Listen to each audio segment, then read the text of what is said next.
Hey, everybody. Welcome to the Random Redshirt podcast. I am one of the hosts, Zach, and the other host is Chris. What's up, buddy? Hello, my great friend Zach. It is awesome to see you again. Um, yeah, we've had like an amazing last couple weeks with the folks that we've been able to talk to. It's great. And then you and I are here. It's great. And then everyone that's listening to us in the world and the interwebs, it's great. Maybe like elsewhere in the solar system or outside the solar system, if they're listening, welcome. We welcome them too. Yeah. Hey, Yeah. I thought I saw an update that Atlas 3I thing, like it's going away or something, and it's not an alien thing or something, right? Didn't when there's some more they got more data on it or something? Where they determined it's not an alien. I think so, yeah. Yeah. So I know you were a little bit crushed by that, Well, probably. that was convenient that they Yeah. determined it was not Yeah. Yeah. of Well, alien we technology. we know that most likely nobody on Atlas 3I is listening then, but that's okay. Maybe Atlas 4I, who knows? And when Atlas 4I comes, yeah, they will come back to listen to That's us. that's Yeah. true. That's true. Yeah. Yes. Yeah, well, welcome everybody to the show. We appreciate you as always for watching and listening. Be sure to go on Facebook, Instagram, Threads, your favorite podcast platform, and our YouTube channel, unless you're already here. Hi. We are a couple of nerdy guys who like to talk about all things nerdy and geeky. And you are absolutely spot on, Chris. We have had an amazing last Mhm. couple of weeks recording with two amazing guests, Michael Ironside and Aaron Douglas. Both episodes you can find right below on our YouTube channel or your favorite podcast platforms for those episodes and many others, and all of our other episodes for that matter. It was awesome, dude. I mean, between Michael and Aaron, I don't know that we've laughed more with other guests than we have between the two of them. Yeah, amazing. They are amazing gentlemen. And Hmm. both of them said some just extremely sweet and sensitive, just really kind things to both of us. Yeah, And it just it really touched like my heart on like just learning like who they were as individuals and people. So it was wonderful. So yeah. um, people that love the Chief from BSG absolutely should love him. And then people that love all the characters that Michael Ironside plays absolutely should love him. Yeah, agree. A quick update here Hmm? for the podcast, just so everybody's tracking. I went back and just made a tweak to some of our episodes. The episodes that we've had guests on, you may have seen them entitled "Exclusive Interview with So and So." I have changed all of that to say a conversation with, because really, Chris, if you think about it, that's what we do. We just have a conversation with people. I don't like the term interview. It sounds too rigid and it's Hmm. just us sitting down with someone or people and having a conversation. So if you are watching or listening and you were like, hey, where did all those interview episodes go? They're now called a Uh, conversation with, and then fill in the blank. So I Wonderful. thought it was more fitting, given that that's kind of the tone and the structure that we like to set for having guests on with us. Yeah, So, that's very cool. So yeah, cool. Yeah. just a minor change. It doesn't change anything other than just the way it's labeled, but I think it labels it more appropriately. Um, that being said, okay, we are jumping back into our Spotlight series, looking at Starfleet's finest? Question mark. Because I think so far, Chris, we have seen in the Spotlight series that not every Spotlight character in these episodes that we've done has necessarily been the finest that Starfleet has to offer. Every time you get an admiral or a senior officer that comes on board the Enterprise for a mission, that usually, not all the time, but usually it spells like some sort of trouble that happens. It just happens, man. Yeah. Um, It yeah. does. And that's what's great about the Spotlight series is that we get a chance to highlight that, right? We get to hone in on a specific character in a specific episode who most of the time it's just a one and done cameo. Some later on in the Spotlight series we'll see their admirals or captains who have made multiple appearances, but in general a lot of times it's a single episode cameo, right? Right. And this next episode in our Spotlight series is no different. We're going to go all the way back now. We've been in season 7 of TNG. We're going to go back now to season 1 of TNG, the very beginning, only the 16th episode in TNG entitled Too Short a Season, written by, or at least a teleplay by Michael McCallan and DC Fontana, and the story by Michael McCallan. I think I say the last name. Yeah. Directed by Rob Bowman. I'm not familiar with him, um, but that's who directed it. And this is an interesting episode, my friend. A very interesting episode because I see a number of previous characters we have spotlighted, different elements of them in Admiral Mark Jameson. Oh, you do. Okay. Yeah. Oh yeah, I could I I'm pretty sure I know what you see like from the other characters, so it'll be great to hear that from you. So my wife actually watched this. It was on Pluto TV, and then we watched it again on Paramount. So she commented that she liked this episode, and I said, "Oh, that's cool." So Oh, you guys end up coming on Pluto TV and you were watching it at the time, huh? yeah, yeah, Oh, it ended up coming nice. on Pluto TV. That's ironic. It was, yeah. Pluto TV is awesome. For those of Pluto you that TV is great. This is not a paid sponsorship, by the way. We just love Pluto TV because it's free.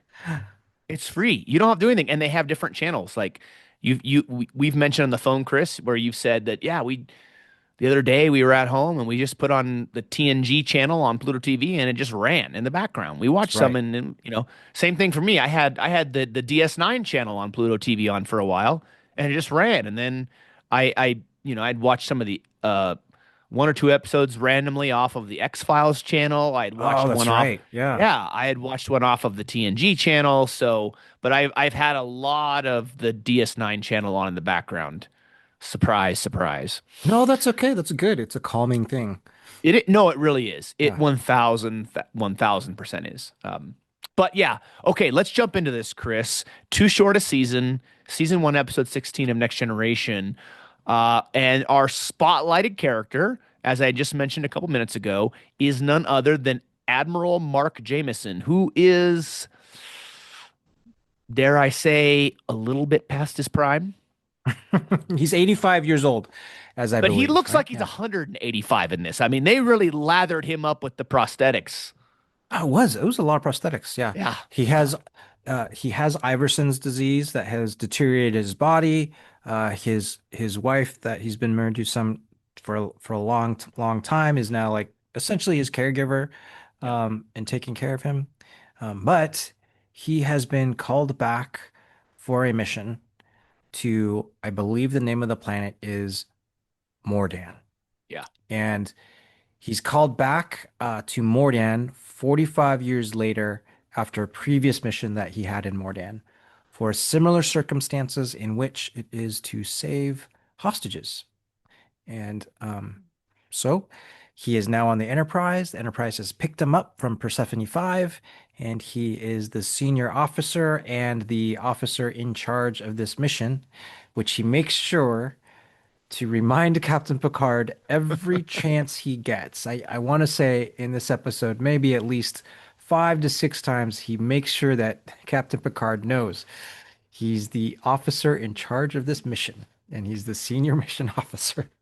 So, okay, now that element right there, does that Yeah. remind you a little bit of Admiral Pressman constantly reminding Picard that he's the senior officer? Because I kind of got some Pressman vibes in there, along with the whole like, you know, hiding secrets and everything like Pressman does. Yeah. I see a pretty decent element worth of Admiral Pressman in Admiral Jameson. Yeah. Yeah. I definitely see a parallel to that. And that makes it where, reading through that and thinking about that a little bit, then you get a sense of like, yeah, he's got like a good sense of like insecurity, like in him. If he's got to keep reminding Captain Picard that he's the senior officer. I think, if you get to the end of the episode and you look back and you go, okay, why was he doing that? Was it in, I mean, I think you're right. I think there's some insecurity there. And I also think it was to ensure that he maintained a level of control because Mhm. he was hiding secrets. He was keeping things from everybody, including his wife, right? Yeah. But especially in regards to the mission, he didn't want people to know what exactly was going on Mordan, not to be confused with Mordor. But as you Yeah. eloquently pointed out before we started recording, so hats off to you on that one. but he's hiding some secrets. Nobody knows other than Karnas on Mordan. Yeah. Yeah, you're right. And I think that when he finally, because he reveals to Picard, like, his secret on the Yeah. Enterprise, I think right before the mission. And that was interesting. I think that was key because I think that Picard is the only one that he revealed it to, if I'm not mistaken. Um, and this was when Picard was, like pressed, he kept pressing him like, Yes. why did you want to take this mission? You already did it before, here again. Why do you want to go down to the planet? You don't need to. Um, Yes. It was in front of Picard. Yep. yeah. And that was a very good dialogue, like, because he kind of confesses to Picard, Yeah. right? Yeah. Well, it's evident that he's carrying around a massive amount of weight and guilt, right? Yeah. It's very evident in this when you get to the end. You're like, okay, I see now why he was hiding the secrets, and we'll get into it a little bit later. But there's more to it than just that. As to the reason why he's doing that. I also find it interesting because this is not the first episode where we see the Federation having to bring in somebody else to mediate a dispute on another planet. In fact, that like plot, that storyline has been used many, many, many, many times throughout the Star Trek franchise. Yeah. Honestly, almost to the point where it's maybe a little overdone, right? Where it's like, Yeah, oh, yeah. the main plot is the Enterprise or the main ship has to take this dude or girl or something somewhere. Usually it's been a dude to a planet because they're the only ones that have Mhm. the negotiating power, right? They did it with Spock's father, Sarek, right? They had to bring Sarek to a planet because he had a history with the people or something like that. He's the only one that could prevent this big war or catastrophe as the intermediary between the two sides. This story has been done many times throughout the franchise, and this is season one of TNG, so this is still kind of early in the franchise, so it's not like at this point it's been overdone, but you know what I mean. I do. And you saying that just made me think of this. I'm sorry, I'm going on a tangent, but made me think of later on in the series, that same thing happening where they have to get a specific negotiator. And the episode I'm thinking about is the negotiator's name is Odan, and he becomes he's a trill. He's got a trill in him. And Oh this is, I yeah. think, our first like introduction to that. And like he and Dr. Beverly Crusher have a romance in there. Oh And yeah, yeah. She and falls for the troll guy. she does. And then we find out that he is a slug man. And then but you know, but bless Captain Picard's heart, Oh, like, he still cares for Dr. Beverly. And but you could tell, like, he's so hurt. He's so hurt because Dr. Beverly's like, with the slug man. And sorry, I'm he clipping takes it away. that. I'm gonna clip that into a short where you're like, yeah, there's that one with the slug man guy. Yeah. Yeah, that So was good. yeah, and we could do a totally tangential like thing about um Dr. Crusher's romances during the series, and then Captain Picard's romances during the series, which I had thought about sideways. And Dr. Which Crusher's are very weird. they're super weird. She's Yeah. got some weird ex-boyfriends, let's put it that way, Yeah. including ghosts. Yeah. But it all they both Picard and Beverly somehow make it back to each other and have Jack, right? Too. In Picard season 3. Yeah. So we do know that's going to happen, right? It's very I don't even know if interesting is the right word, fascinating.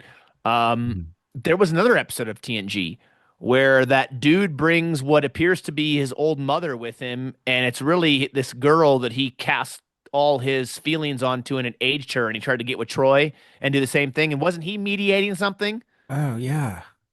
Why Man. is it just me? Okay, now you've Mm. opened Pandora's box, Chris. Yeah. Because it's just me, or is every time the Enterprise has to bring an intermediary person on the ship, something happens? Something somebody goes off the rails, somebody's dying. I mean, it's never ends well for people on board. It just always seems to go, awry. Am I Yeah. wrong in that? Are you thinking kind of the same lines here? Because Yeah. I now that don't, I'm having these flashes of all these episodes that have these negotiators that come on board, and if I were Picard, I'd be like, nope, no more. I am not hauling any more negotiators yeah. anywhere again. Yeah, absolutely. His first question when he receives those orders to Starfleet should be, did you vet this person? Yeah, right. Are they vetted? Yeah, Like, that's true. That's a good point because it doesn't seem like Federation has very good vetting skills. You know what no. I mean? Like they don't. They're just like, yeah, yeah, this guy's good. Let's go bring him. Yeah. Did they pass their psych exam? Because, Yeah.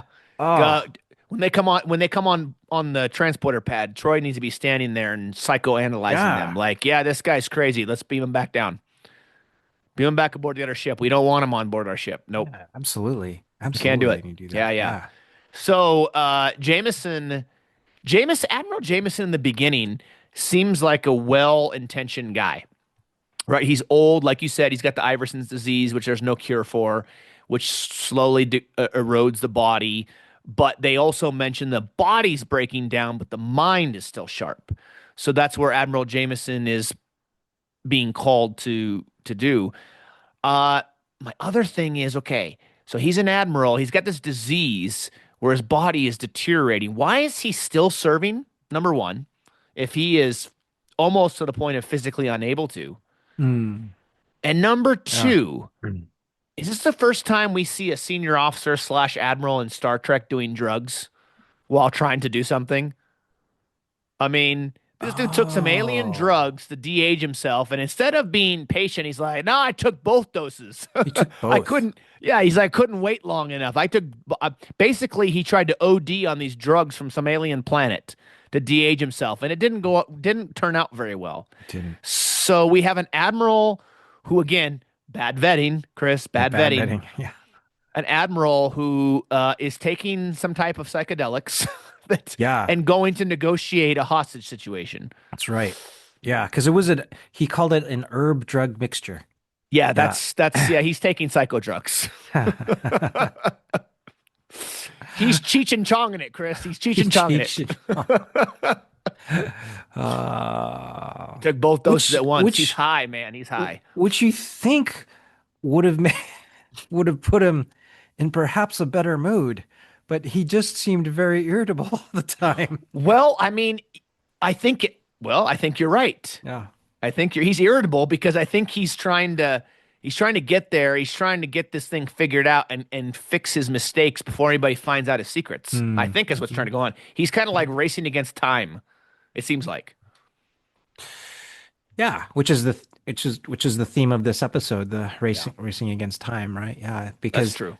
yeah, if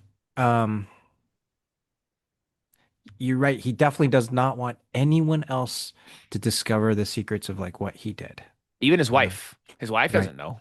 At least Yeah. as far I don't think it's ever they never make any innuendo or mention that she ever knew about any of this, Yeah, I any of the agree. secrets I or what agree. happened. So yeah, we also get for the first time since we get Captain Pike, we get another character in the form of some type of wheelchair, right? Yeah, Where he's got to move around because his body's deteriorated. It's kind of similar to Captain Pike in TOS. I was thinking the same thing. Yeah, that's Mhm. right. Very Yeah. similar design too. Maybe not quite as high up on the body. There's an opening thing, but kind of somewhat of a similar design, Hmm. or at least on the base part of it. Yeah, that's right. Um, I did take notice of his uniform, the Admiral's uniform. There's quite a bit of like there's a gold that goes diagonally on it. It's quite a bit of gold on that uniform. Yeah, I I'm was kind of glad they got rid of these from the early seasons and went to the later Admiral stuff. The yeah. Admiral's uniform, this is just bizarre looking. It looks like he's got like 8 pips or 9 pips or something. Like Yeah. it's a. I'm not a fan of. I mean, a lot of people are not really a fans, especially the actors, of like the early like first and second season of TNG. You know, like the onesie spandex thing with the lines on the shoulders. Yeah. Um, and I kind of tend to agree with that. And the Admiral uniforms in this were bizarre. and so is Jameson's. Yeah. Yeah. So I am glad they got away from that. It looked too ornate, like too dressy, Yeah, I think. I agree. Yeah. Yeah. Yeah, for sure. Um, there's a scene, I believe, when Picard asks Crusher to do a stand, or maybe he doesn't ask her, but we know Dr. Crusher does a standard medical exam on him. Hmm. And Admiral Jameson, we don't know yet, but for whatever reason, is very nervous about this. And Troy is very aware with her weird looking hairdo thing she's got going. I don't know. That hairdo was bizarre. I was like, man, it's been a while since I've seen some early TOS. Uh, and he says he's briefed Hawkins before he took over his post at Mordan, and Data's trying to figure out what the terrorists want, but no one is able to give an answer to that. Um, and then we find out that when Crusher meets with Picard, that Jameson didn't exactly give her the greatest information Yeah. during that medical exam. Yeah, that's correct. Like she said, hey, these tests that the Admiral told me about, he said they were supposed to be from 2 days ago. But she discovers, no, they weren't. They're from 2 months ago, not 2 days ago.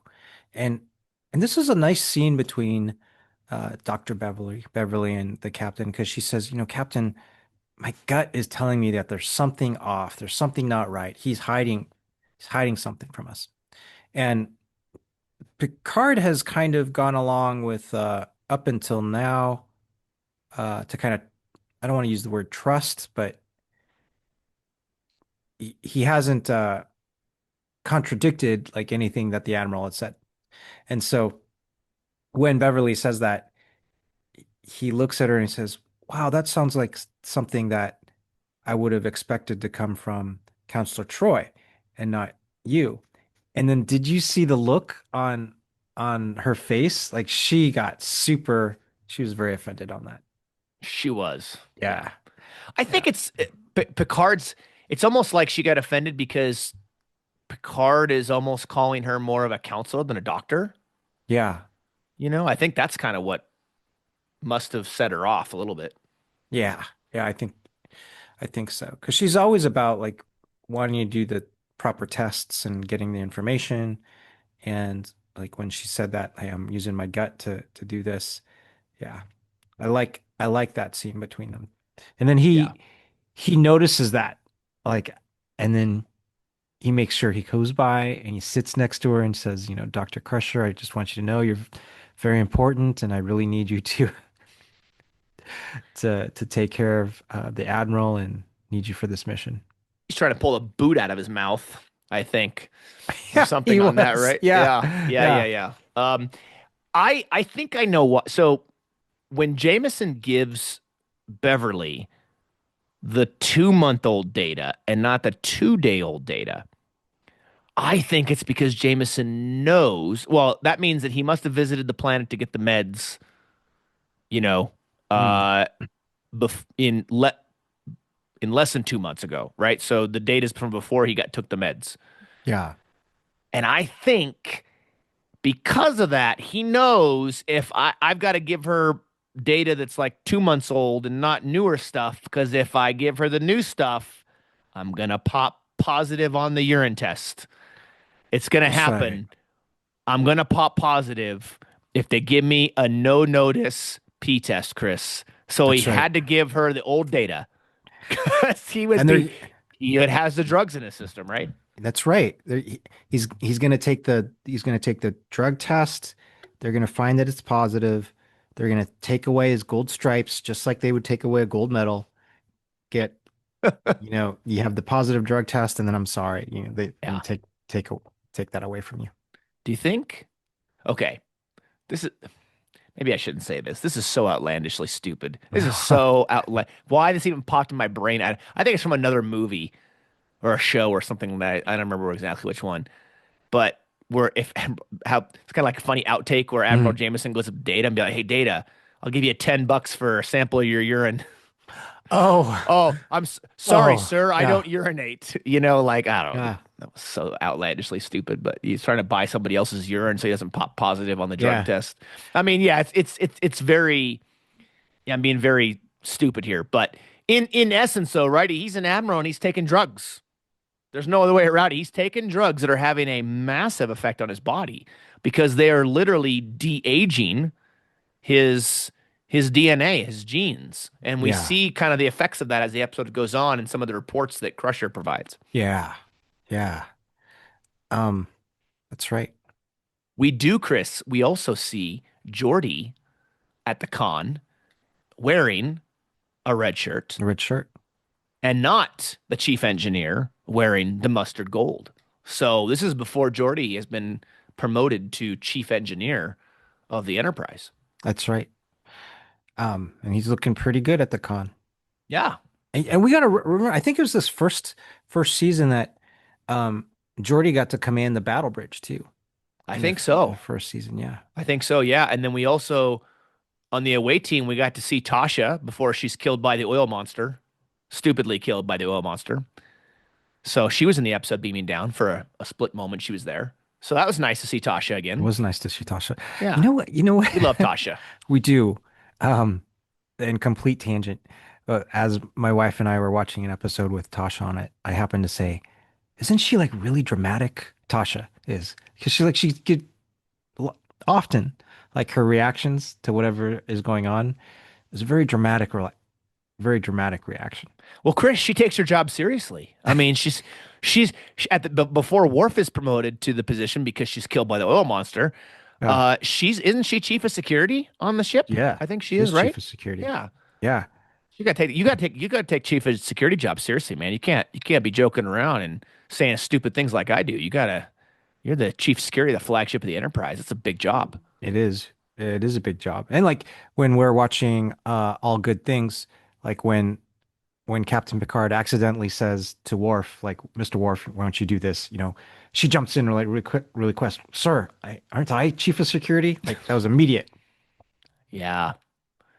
She's Yeah, very, that's yeah, true. yeah, Yeah. But we like yeah. Tasha. We do. Oh yeah, She was absolutely. great. I wish I wish she would have had a it's interesting.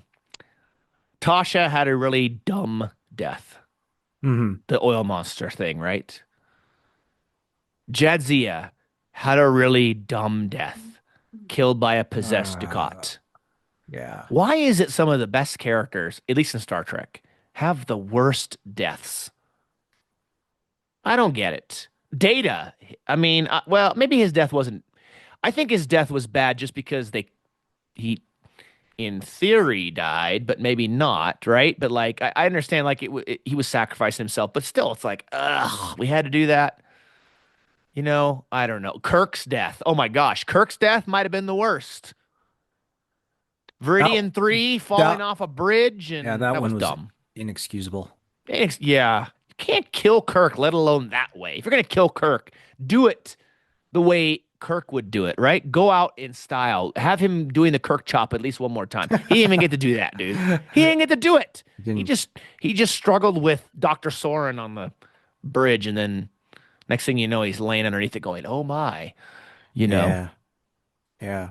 I don't But know why I went on that if you tangent. no, it's okay. Because that made me think about William Shatner's book, The Return, in which Captain Kirk comes back to life. Mm. You Version see, of in that. Star Trek and in sci-fi, you're That can never happen. really dead. No, And you're we not. know that because in the expanded universe book, spoiler, everybody, don't turn it off. Trip doesn't die. Trip does not die. So they can Kirk bring comes anybody back. back. Yeah, Yeah. they can bring anybody back. It's always possible. I guess unless well, if you get it incinerated and your body just burns up, I guess maybe, bursts into nothing. That might be in a way you couldn't bring them back unless they actually, that's not true because in the episode Inter Arma NM Silent Legis, we think Sloane does because don't he gets disintegrated, right? But we find out he Yeah. got out of there in time, and then he appears in Julian's bedroom again. So even that doesn't stop somebody from coming back. That's right. So, and Uh, we saw Tasha come back in All Good Things and in As yesterday's Enterprise. she comes back as a Romulan. No, no, no, no, no. I mean, they actually bring Tasha back in all Oh, good the things, character. right? Yeah, Tasha's The character. character, Yeah. yeah. Yeah. And in yesterday's Enterprise, Yeah. they also bring her back too because Hmm. the timeline's different. So, yeah, they can always bring somebody back. They can figure out ways, right? Yeah. Um, Yeah. yeah. Okay.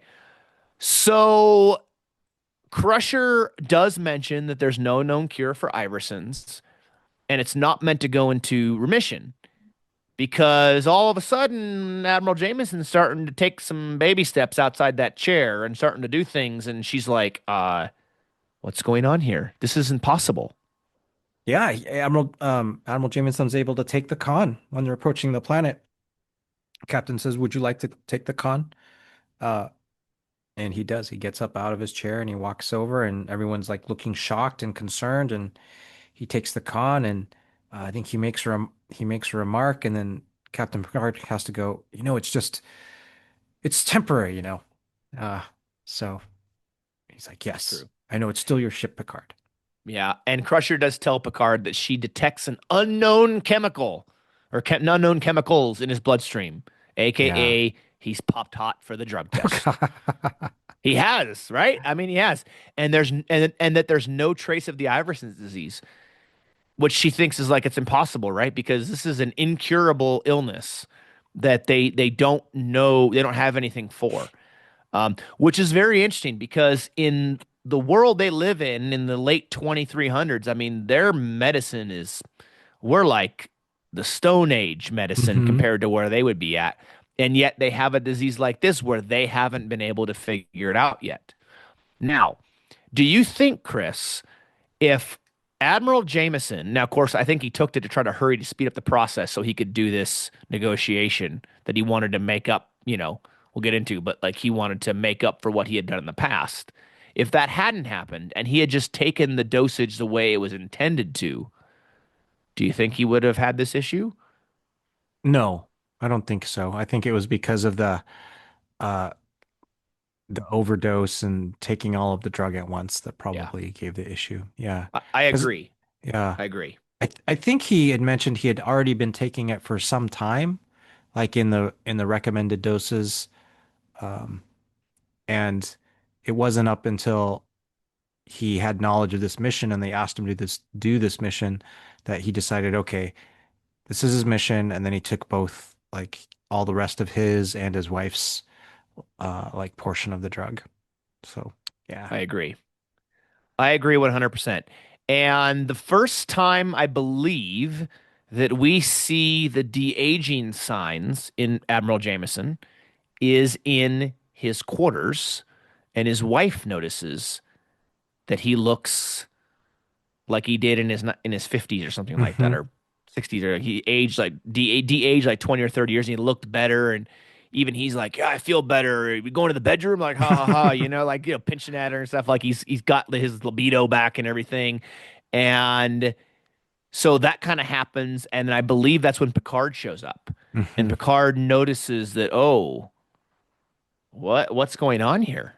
Because he looks vastly different. Yeah, yeah, and I think at this time he shares what has happened. Like Mm, in the past, he had heard about this planet that offers like this youthful serum, um, and he happened to negotiate one of their treaties before, and so they felt obligated to help him out with this serum. And Picard says, "Hey, I know about this, and it's a myth."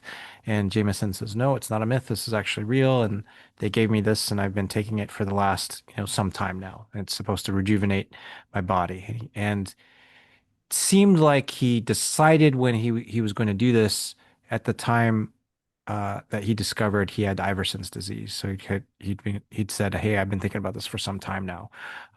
When I knew I had Iverson's disease, I was going to do this." yeah, and his wife doesn't even know he took this medicine, right? Yeah. Because he said that he wanted to take it first and he had gotten enough for him and her, but Hmm. wanted to take it first because he didn't want anything to happen to her, right? So, it's very apparent, right, that he loves his wife and she loves him dearly. Yeah. And Yeah. so he's trying to do something to overcome this disease and make his life better and then make her life better. The problem is his past is catching up to him, and he allows his past to affect his judgment. In this case, taking of the drugs. Hmm. And because he doesn't take it properly, that ultimately is going to cause his demise, Hmm. which kind of is like, well, you really defeated the whole point, right? You defeated the point here because you were trying to get younger and overcome this disease, and then help your wife out, and you guys would be able to live, a lot longer, and you wouldn't be afflicted and everything, and you allowed this mission to take priority over him and his wife and their marriage and relationship. She's very hurt by it. She said, Yeah. why didn't you talk to me? In the past, we've always been honest with each other up until now, but you never asked me if I would want it. You never, so she's very hurt. And As well she should be. yeah, yeah, and she actually expresses that, I think, to the doctor and the counselor later on in the episode, and both Dr. Beverly and Counselor Troy say, "Hey, he's still the same man. He loves you." Um, but she's like, "Hey, now he's gonna relive all of his life again, and I'm just gonna continue to get older." And so, um, she's she doesn't know what to do, right? She's kind of in shock with the circumstance in this situation. Yeah. Yeah. He's got a lot of skeletons in the closet. Yeah. Admiral Jameson does, right? Even to the stuff, the point his own wife doesn't know. And a Hmm. lot of stuff his wife doesn't know clearly, so he's not very forthcoming with her. Um, the episode takes a big twist next, and that's when he goes in that observation lounge and requests a secure comm frequency to Mordan. That's when we start to find out a lot of the details, and the layers of the onion begin to get peeled back. Yeah, there's some history that we don't know yet at the time of the episode between he and Karnas, right? And he discovers that, oh, Karnas, you never forgived me. So then you go, okay, something 45 years ago like happened, something that was below par. And so he's trying to go back and either fix his mistake uh and hide it at the same time. Right? So, Yeah. And yeah. we learn that indeed there isn't a group of rebels or anything that are holding hostages, but in fact, it's actually Karnas that is the one with the hostages, which is a Yeah. huge twist there, I think. Yeah.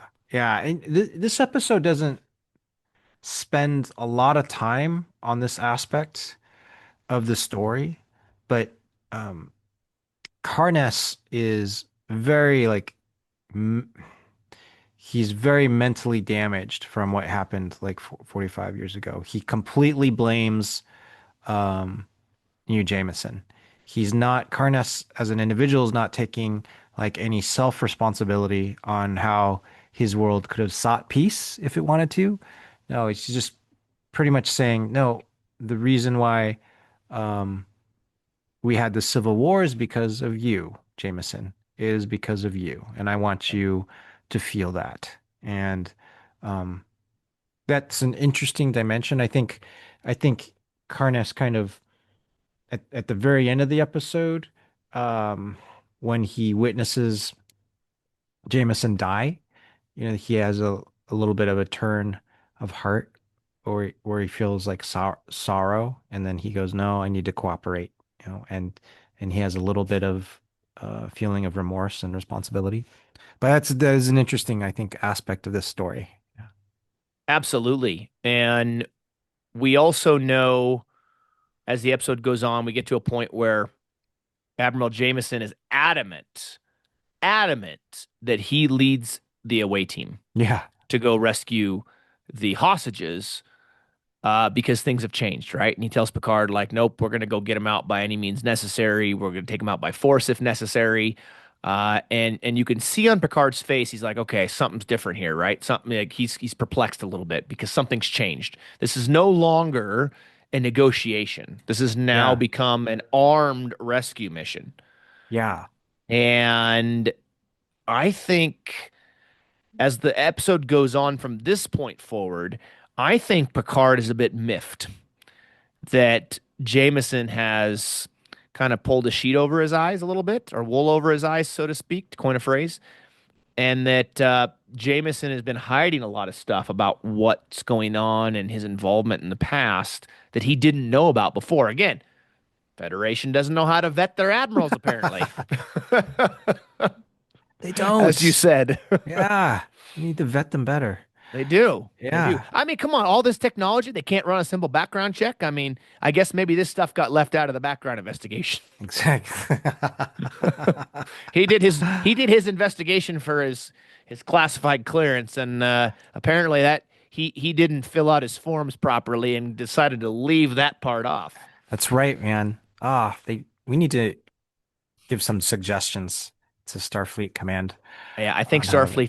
the Starfleet security at the Starfleet headquarters needs to be investigated because Yeah, clearly Starfleet security is not doing the job. yeah, Just saying. absolutely, absolutely. Somebody somewhere in the process missed the paperwork. The paperwork was not done correctly, Chris. It was not. It was not. It was not. It was not. With I like that exchange a lot with Picard and Jameson. So Jameson's sitting there in the dark, like in the observation lounge, saying, "Yeah, I couldn't sleep."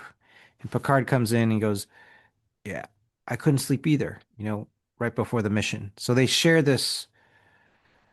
um this moment, right, where they're both like uh, kind of sharing how they feel as commanding officers, like um assuming Jameson was a captain at one time and now it's Captain Picard. So I like that. Captain Picard is able to get out from Jameson because it's not making sense, right? None of these pieces are fitting together. Like why Jameson are you coming back? This was 45 years ago. It didn't need to be you. Why are you needing to go to the planet now? Why is it now an away team? Um, and that's where Jameson, I think, appreciates how intelligent Captain Picard is and just leaves it all out there and kind of shares with Captain Picard like what happened then. He said, "Yeah, it wasn't my negotiating skills that helped 45 years ago for mediation. Not at all." He goes, "I gave Karnas the weapons to get the hostages. Gave him the what he wanted. He wanted weapons, I gave them to him. And then I gave the other side the weapons." And he didn't tell Karnas that. Karnas, of course, like found that out like later. But but Jameson's like, "Yep, that was my interpretation of the Prime Directive at the time. And I've been living with that guilt. Um, I saved 20 hostages, but how many millions of lives died because of my decision?" And so that was probably one of the most uh, authentic lines from Jameson to get into like how he's feeling. Yeah. And then Captain Picard, he had a really good response. He goes, "You can't blame it all on yourself. They had opportunities to still like work for peace even after that, even after you gave them the weapons. You know, wasn't all of your fault." Um, so very nice exchange. Yeah, I agree. I really like this scene between the two of them. I like how he said it, giving the weapons to both sides was his way of bending the Prime Directive. Okay, Yeah, so now we have an admiral admitting he's violating the Prime Directive. We know Admiral Dougherty definitely violates the Prime Directive in Insurrection. yeah, Is it really the Prime Directive anymore, or is it just more like the Prime suggestion at this point, right? Because, I yeah, mean, how many times do all these Star Trek captains violate this so-called Prime Directive?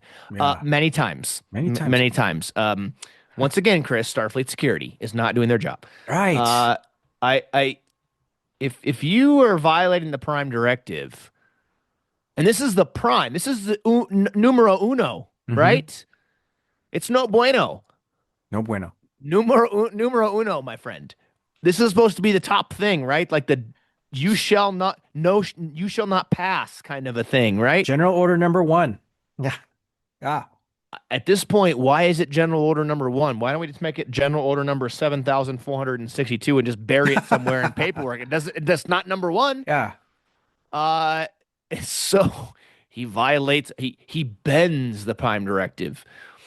Now I do think Jameson does have a point, although I do kind of think he's trying to justify still his actions. And that is that he thought it would just lead to a brief skirmish and it wouldn't turn into a 40-year civil war. Yeah. And I do think Picard, you were great in mentioning that Picard says, you know, they had an opportunity to make peace, but still chose to fight anyways. Yeah. So there is absolutely fault and blame on the part of Karnos and the other side, as much, I think, maybe more actually than Admiral Jameson as far as the blame goes. Yeah. Yeah. But I do think that Admiral Jameson does have blame that he needs to answer to for this, and I think in this particular scene he's trying to do that. Yeah. And uh, there's a tremendous amount of guilt like in there because he feels when he gets this mission, he feels like, okay, I need my strength to deal with this mission. I need my strength to deal with this mistake that I made like 45 years ago. Right. And so like that's what compels him to take 2 doses of the illegal drugs. And so he he does that. Um can I go on a little bit of a tangent, like because we were talking about the Prime Directive, and Yeah. so I, there's so many episodes like that either mention or deal with the Prime Directive. But you know what's kind of like interesting is like you get various reactions, um, and there's varying amounts of hypocrisy when someone violates the Prime Directive, right? Yeah, so Admiral Jameson, like he acknowledged I kind of I bent the Prime Directive, and Picard's like, well, you can't pin the blame all on yourself. Some of it was their responsibility. Okay, that was to Admiral Jameson. There's some episodes. Remember the episode where Data wants to save the little girl that's like she's by herself on the planet, and the Oh yeah, planet's like a The pen pals yeah, episode, pen pals right? episode. Yeah, yeah. Captain Picard is like all over Data for saying, well, now you violated the Prime Directive. Like, how dare you? How could you have done this? That was Prime Directive number one. He's all over Data. And True. I'm just like, man, really? That was. And then Captain Picard himself has violated the Prime Directive, like you said, like at least 9 times, right? Yeah. So, Yeah, yeah. so like it's interesting, like these varying degrees of judgment that comes, like, oh, yeah. Yeah, funny how he jumped all over Data, but with Admiral Jameson, it's like, well, they played a role in this too. You're like, hang on a second, something's not adding Yeah. up here. Yeah. Now, granted, the Admiral Jameson thing happens before the Data thing, Yeah. but even still, you are 1,000% right. The hypocrisy is startling, to say the Yeah. least. Um, I do want to point something out, Chris. I know there's a little bit of change of subject here, but uh, this is a funny thing that I found in the way in which Patrick Stewart delivered the line. And I don't know if you Mm. caught this. So the way team's getting prepared to beam down to the planet, Picard decides I'm going with him, and Riker's in command. So Picard gets up on the transporter platform and he goes, Commander Riker, you're in charge of the Enterprise while I'm gone. Like he's like shouting it. Like why are you yelling at him? Like Yeah. can't you just say number one you're in command while I'm down on the planet or whatever. Yeah. But he's like screaming at him. Like why are you screaming at Riker like this? Like Commander Riker, you're in charge of the Enterprise Yeah. while I'm gone. Did I you notice noticed that. that? I noticed that. Did It you was see a very bizarre way of delivering what should be a very kind of simple, low key line, Yeah. right? Yeah, it was. Interesting choice. It was. And like a little bit like proceeding to that, right? Admiral Jameson's like, yeah, yep, I'm leading the away team. I'm going down myself. And then Picard's like, and as captain, it's my right to accompany the admiral. Did you see the look on Riker's face? Yeah. Riker's just like, what is going on? Yeah, Like, Riker and dare not step up and say anything like, Captain, you can't go," or whatever, like, yeah, Riker's like, what's going on? And and like everyone that's beaming down is like the majority of the senior officers. So you've got Captain Picard, Admiral Jameson, Tasha's going down, Geordi's going yeah, down, Worf's going down, Doctor's going down, and Data's going down. Data's going down. Yeah, And that's so true. yeah, and Riker's gonna be like, he's just gonna be like shaking his head, like why is this going? What is happening here? Because That's true. if those senior officers like something happens to them, right, then that's like Riker has got to be thinking about like, well, what's my report gonna be? Yeah, yeah, right. They're gonna be like, "How dare you let the captain go down that away mission? Your job as a first officer is to make sure the captain's on the bridge." And yeah, Yeah. Yeah. yeah, yeah. But okay. I think Picard was yelling like the way he did, and this is just me making it up because honestly, I just think the delivery of the line was kind of weird. I think Picard was doing that because he was pissed off he had to go down. He's like, "Damn it! I gotta follow him down to the planet. I was planning on having some tea, Earl Grey, hot in my Mm, ready room while the mission go, and now I interrupting my damn tea time." that's right. I think he was upset, Chris. I think he had other stuff planned, and now everything's been upended because the admiral's going down there. Now he's got to follow him down. I think Picard is miffed, and that's why. But it is. It's just a way, really bizarre way that line was delivered. Yeah. And now Picard like feels like he's in competition with the Admiral. The Admiral like Yeah. Admiral said, "I'm fitter than you, Picard." Yeah. Like he kind of get delivered that Yeah. line like early on the episode. That's So true. the captain's like, "No, you're not fitter than Yeah. me. I'm He's gonna." got to he's got to keep up with the de-aging admiral, Yeah. right? Yeah. And I wonder too, like if Picard is miffed because he's got to go kind of keep an eye on the admiral, right? He's got to make sure that the admiral doesn't get killed and all these things. And yeah, there's anytime Worf and Data beam down to a planet on an away mission, they mean business because now you're Yeah. taking the two biggest, brute force characters on the ship, the two strongest characters, Yeah. and they're Yeah. beaming at the same time. That's how they're about ready to go into it because Data and Worf are on the same away mission. Yeah, that's right. And That's Tasha right. too. Tasha's pretty fit and she was pretty good at hand to hand and everything. So Tasha, Data, and Worf, if they all died, Chris, who the frick is gonna be the security officer on the Enterprise? Riker's like, oh gosh. Wesley. Shut up, Wesley. Wesley's gonna step up. He'll be the was Wesley Wesley was on the Enterprise at this point, right? yeah, Yeah, he's he was in around. there. Yeah, he's Yeah. gonna wear that Yeah. colorful sweater and tell everybody to go to Yeah. the brig. Yeah. That would Yeah. have been interesting, right? You have like 14-year-old Wesley or however old he was trying to be a security officer. No, it ended up being some random mustard gold shirt person that Yeah. you've never heard of. Now all of a sudden it's Ensign Ricky here. Ensign Ricky, you're Lieutenant Ricky now, man. You're chief of security. Yeah, All that's of right. our security guys are dead. I know. Yeah. But they do make their way down. And this is the part what I find also interesting because Jameson swears he knows this place like the back of his hand, but Hmm. it's been 45 years. And I think even Worf says something like, or Data says something like, well, it's been a while. No, I think it was Data. He's like, the schematics aren't matching to what the Admiral's saying. So Yeah. clearly he's not quite, he doesn't quite exactly know where he's going. Yeah, he's at this point he's totally overconfident, I think, right? And uh, he has tunnel vision now, right? He Yeah. completely has tunnel vision, so he's not listening to any input that anyone has with him. But it's a trap. And so Crap. it's a trap. Sorry, I crossed the streams there. No, no, it's good. And then they get like ambushed there. Yeah. Yeah. And Jameson's not well. Like, No. and I think the illicit drugs, the illicit alien drugs they took, from the Cheech and Chong planet that he took, they are they're not they're Chop they're that. not they're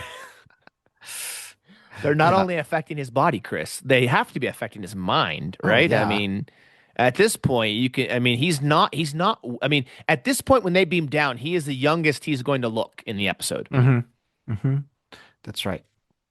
Yeah, you're absolutely right. They are affecting his mind, and he doesn't do very well in that firefight. So they're under fire right now, and so they're fighting back. And here's one of the funny like moments of that firefight, I think, where Data says, "Captain, their fire is on set to kill. Their phaser is set to kill." And the Captain Picard says, "I know uh, that I know they are. I know what it sounds like, Mr. Data." Yeah, I hadn't Like, forgotten or something like yeah, yeah, yeah. like, That was yeah, that's I'm glad you said that because that was freaking hilarious. He's like, yeah, thank you, Mr. Data. I know. Yep, got it. Thank you.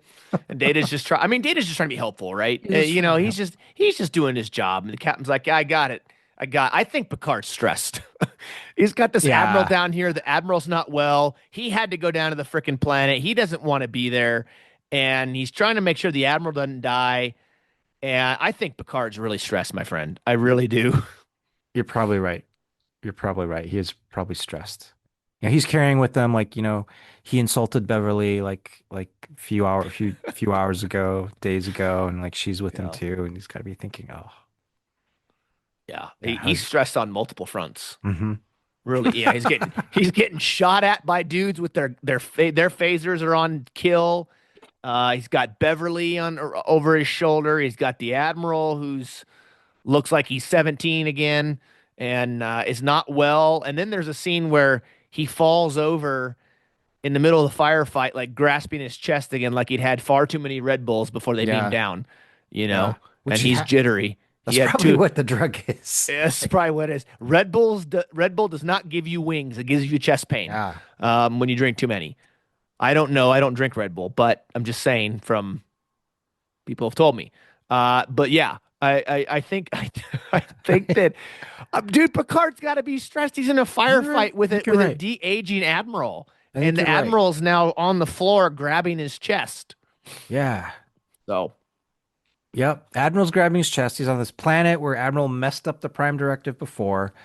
bended the prime directive, Bended the Prime. aka you broke it clean Yeah. off. How's he gonna explain this in the captain's log? Like, Yeah.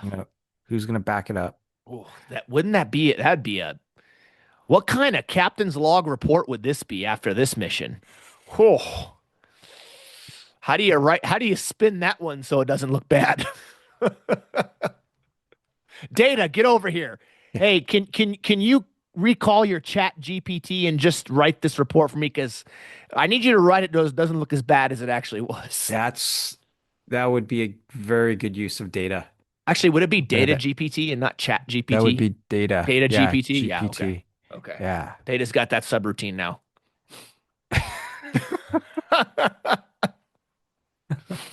Yeah. I So think they I think Aaron Douglas is worn off on us, my friend. No, it's good. We got a lot of jokes tonight. That's which It's is very good. good. It's been good. Yeah. Yeah. Ah. So they eventually see Karnas, right? So Yeah. Karnas has got them. Karnas has got them now. Yeah. And Karnas is mad because he says, "Where is Jameson?" Because he doesn't believe that Mm. this young Jameson is Jameson. Like, where is he? You better Doesn't get look him anything down. like him. Yeah, Yeah. yeah, um, yeah. That's right. Because that's right. They beam him back to the ship and they beam him back down. Yeah. Oh, that's right. Because Jameson's like, "Yeah, I'm gonna kill hostages. You better or Karnas is like, "I'm gonna kill hostages. You better bring me Jameson before I start killing hostages." So Yeah. Captain Picard does. He's like, "Okay, we're gonna beam him down." And that's right. And he's got to go with him too. He says, "All right, number one, we're beaming down." And Riker's like, we, sir." And Yeah. so, We. You yeah, got a mouse in your pocket? Who's this we? yeah, yeah. So, yeah, Karnas doesn't believe that it is Jameson. So, Picard has to go through a bunch of iterations to say, "No, this is Jameson. See, we recorded it. We took like video images of him like de-aging. This is him." And then Jameson has to talk to Karnas a little bit, like too, to convince him, like, yeah, it's me. Yeah. Well, he goes from this old looking dude with a lot of prosthetics to one of the lost members of the Jonas Brothers. I mean, Ah, he is yeah. young looking. He is He's got, young. Yeah. yeah, very young. I mean, he's even got the 5 o'clock shadow thing going on in his Mm-hmm. young age. In his old age, he had no facial hair. Now all of a sudden he's got facial hair, or he's got the look of where he would have facial hair, right? Yeah. Yeah. It took a lot of convincing. I mean, I don't blame him. And Picard's like, no, no, look, see, he's taking these drugs, and the drugs are making him young. And we didn't know. I mean, he wouldn't give us a good urine test, man.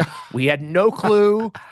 He wasn't vetted properly. This is the fault of Starfleet, not us. Don't blame us. It's Starfleet's fault. And it's him. And then finally, Karnas, I guess, believes him and goes, "Oh, it's you." And then he goes and runs and grabs a phaser that looks eerily like a Klingon phaser, Mm-hmm. but just painted different.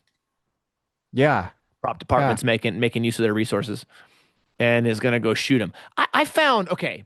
I found the scene where Karnas is he's hell bent he's gonna shoot him and kill him. And then in a blink of an eye, he snaps it. No, no, I'm gonna let you suffer. Did that kind of feel a little clunky? Like it was almost too quick. Like the guy's like, I'm gonna shoot you. Okay, before I forget the rest of my line. Nope, just kidding. I'm gonna let you suffer.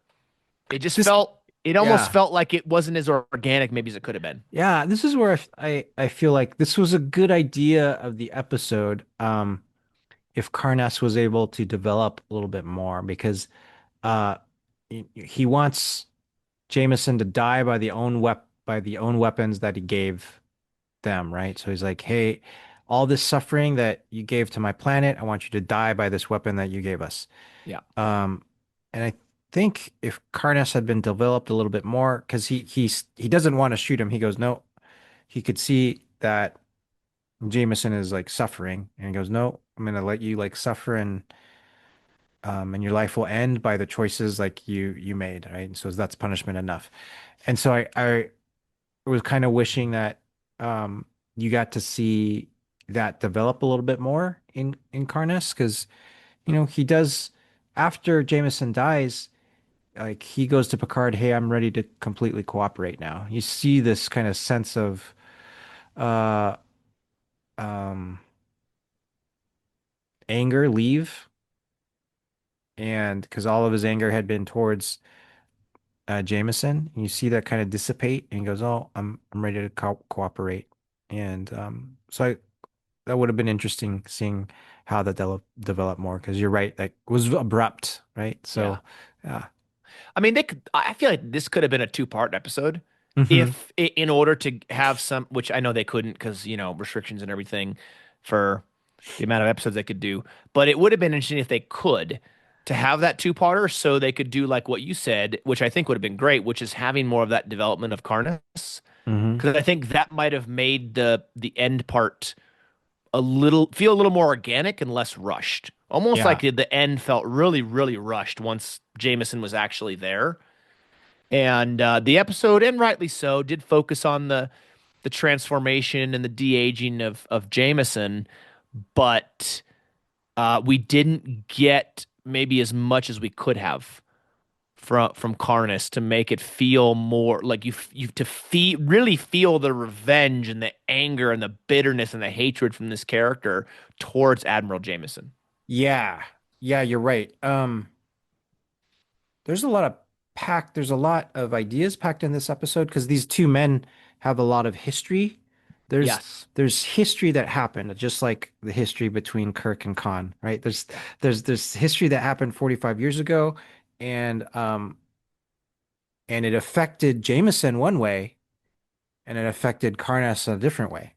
And so that's where you need time to kind of tease that out.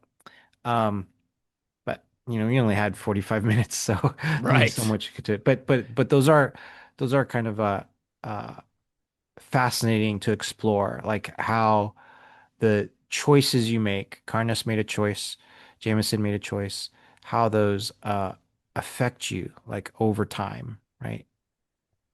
That's true. I definitely agree with that because every decision we make, to include the moment we step out the door of our house, Hmm. every decision we make in our life has a consequence. Some of those consequences are good, and some are bad. But every decision we make has a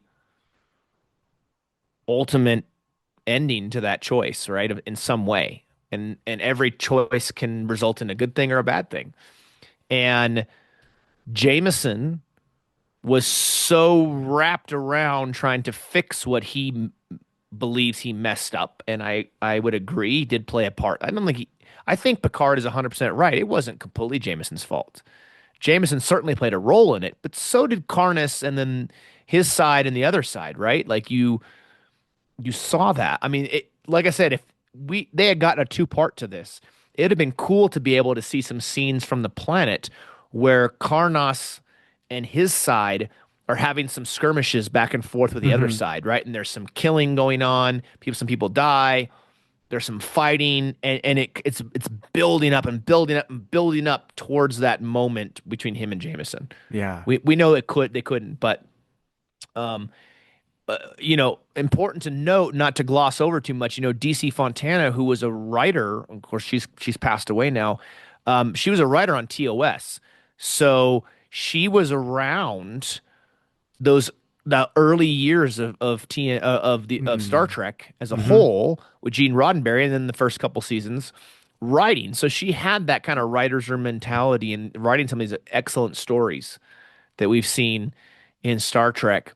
And this is one of those, I think. I think the writing this is pretty good overall. And I do like the remarks at the end where Picard tells Riker, he's like, this fatal attempt or futile attempt for youth, and that age and wisdom are a good thing.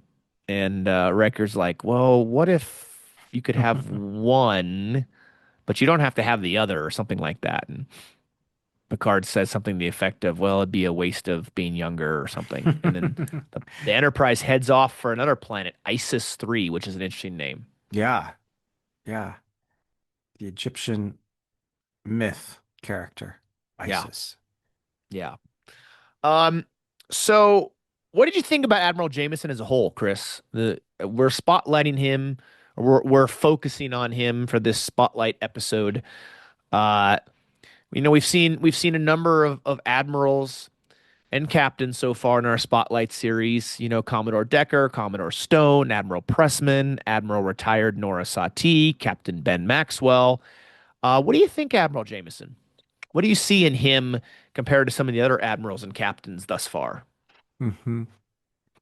I got the sense from him that at one time he was a very capable commanding officer. You know, I got that sense a lot. Um, Definitely, you know, lo definitely has love for his wife. So you can tell that, hey, all of that is there. He's got that part of his character.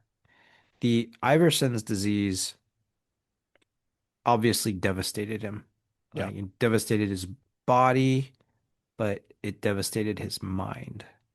He makes remarks like when he's back on the starship that he said, all it's taken is for me to be back on this starship for me to like gain my strength again.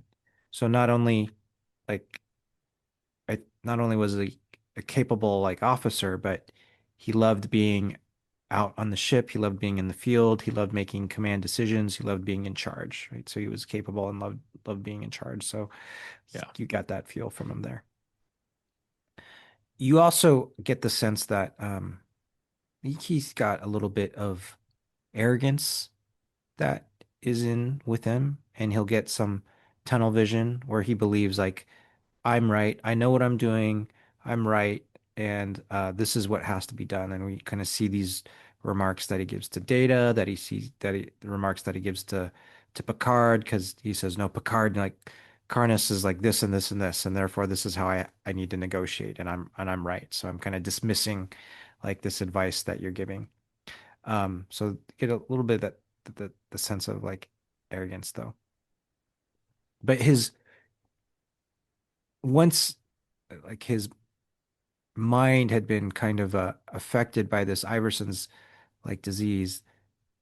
He's so affected by it that he'll do like anything to become the man that he was, right? He needs to go back, he needs to search, and he needs to find a cure to become like who he was. So he is a very like interesting individual of that because in each of us we could see that desire. Like if we were devastated um, physically and didn't have our physical abilities, I could see us like endeavoring to go, hey, how do I get that back?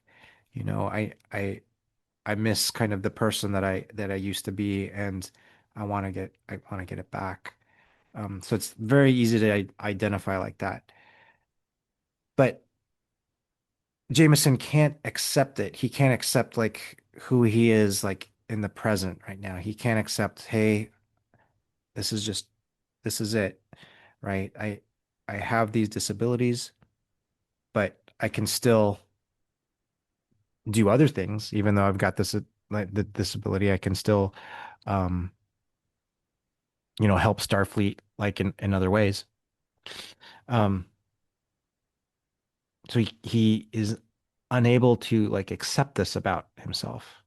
And and then when he gets this mission, right, then it all comes back to him and goes, "Oh, I've got this mission and I've also got this terrible mistake that I did 45 like years ago that I feel terribly guilty about. So now how do I go back and try and do something about it? Correct it and try to hide that mistake, but you can't always fix those things that happened to you like in the past, right? He doesn't want to accept it. He wants to like fix it and erase it in a way. And then his method of doing that is like, okay, I'm gonna take this drug so that I can become who I was. I can be strong. I'll be younger and I can go and I can go like erase this part of my past and fix it, and that's going to help with my guilt.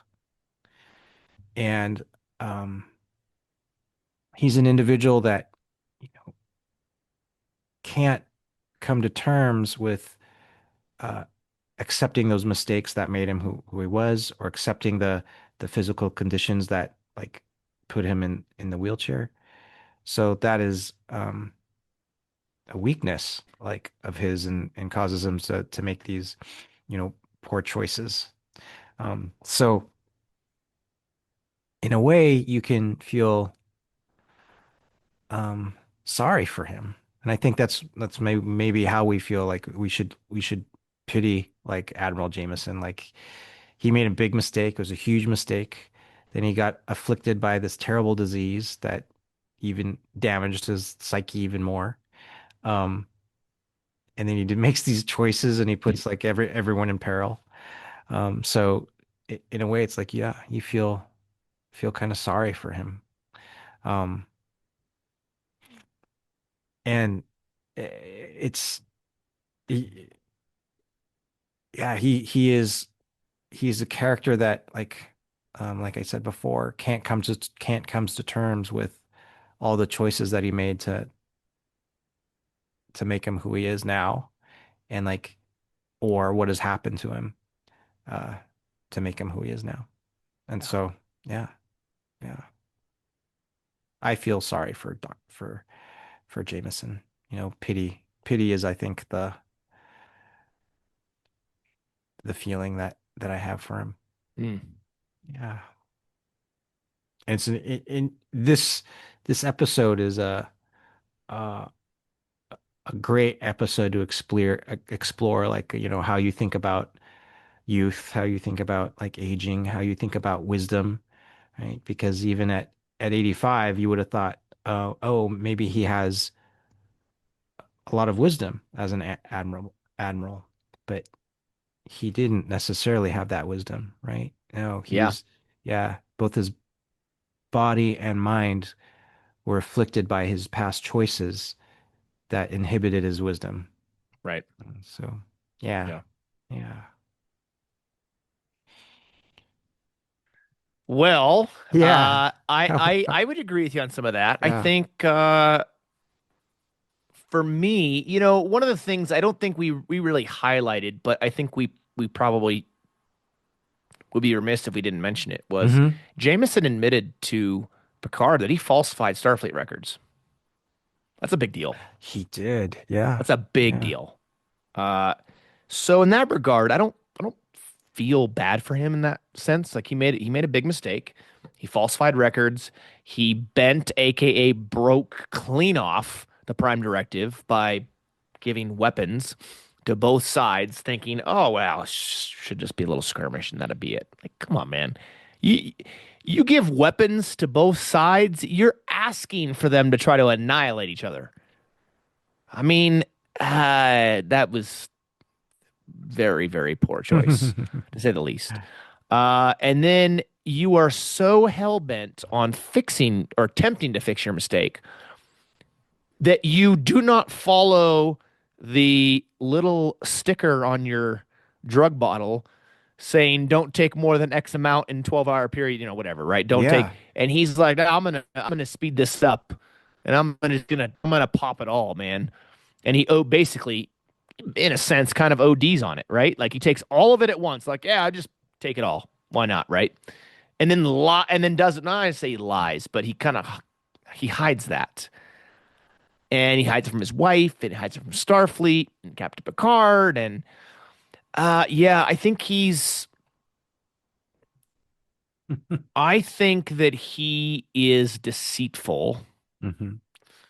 I think that he risked the lives of members of the Enterprise in order to help him correct his mistake. Hmm. Um, I see a I see a pretty fair amount of Admiral Pressman in him, and I see some Captain Maxwell in him too, because Hmm. Captain Maxwell was hell bent on getting after the Cardassians, the Cardies, as O'Brien calls them. Um, and he was going to do whatever it took, Hmm. even if that meant risking the lives of the members of his ship or, starting a war didn't matter. And Admiral Jameson kind of does some of that too, right? So I see all of the wrong things Hmm. in Pressman and all of the wrong things in Maxwell in Admiral Jameson. And maybe at one point he was good at commanding and he was a good officer. But most of what we know about him, I don't think he's one of Starfleet's finest. Hmm. I just don't. And yeah, I do. I mean, I feel sorry for him with the whole Iverson's disease and everything. But at the same time, he made some poor choices, which then turned into him making more poor choices. Like this cascade Yeah, of poor exactly. choices. Yeah. That's Yeah. exactly it. One poor choice 45 years ago results in a series of more poor choices. So everything we have to go off of, he makes a lot of poor choices. Yeah. He does Um, indeed. so would you consider him one of Starfleet's finest? Oh, he's definitely not.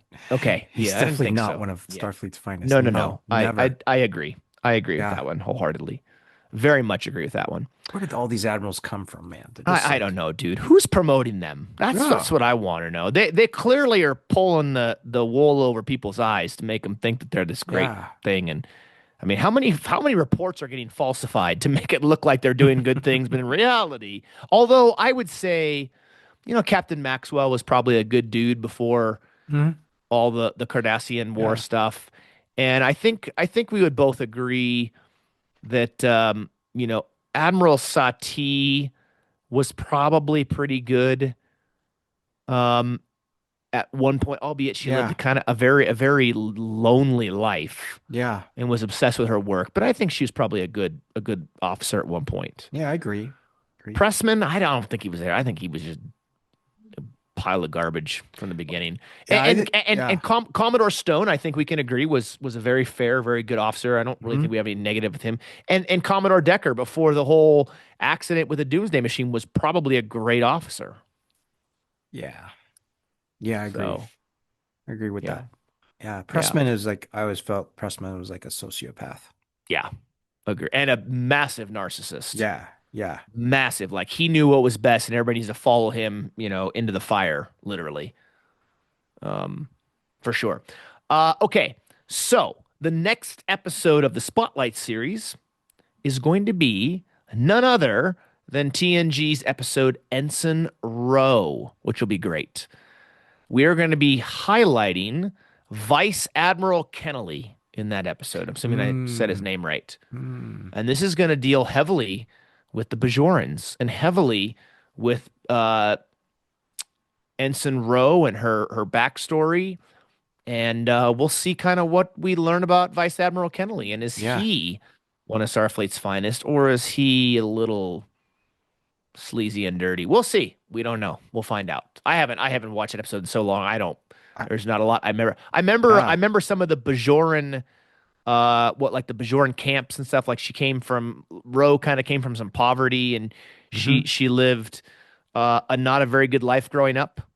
Yeah, that's right. She's very rebellious and very disrespectful. I mean, we remember that, but I don't remember a lot about Vice Admiral Kennelly, so I'm curious to see what the admiral, the role the admiral plays in this one. Yeah, I remember nothing. So it's going to be It's like gonna be new fresh for for me. us then. Yeah. Yeah, it'll be good. We'll have some good conversations, just like we did tonight. Um, We want to thank you, as always, everybody, so much for watching and listening all over the globe and the interwebs. We very much appreciate that. Again, be sure to go on Facebook, Instagram, Threads.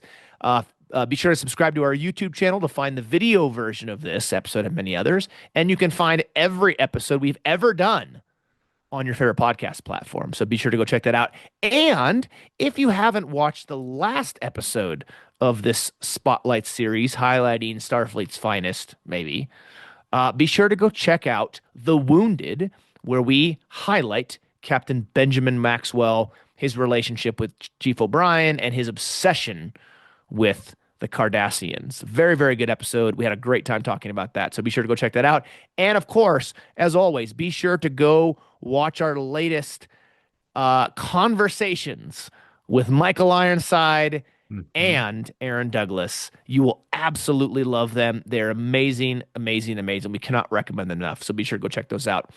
And we'll be back very soon with our next Spotlight Series episode, Chris, highlighting the episode from TNG entitled Ensign Row. Wonderful. Looking forward to that.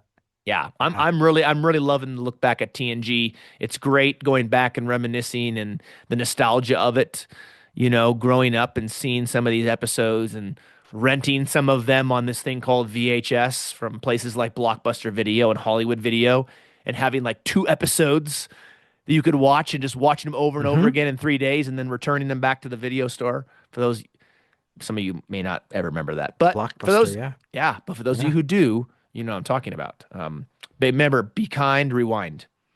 That's Always right. remember that, right? Yeah. You can get one Yeah. of those rewinding machines. I think they had those separate. Yeah. Yeah. Yeah, I guess if your VCR didn't rewind me, I don't know.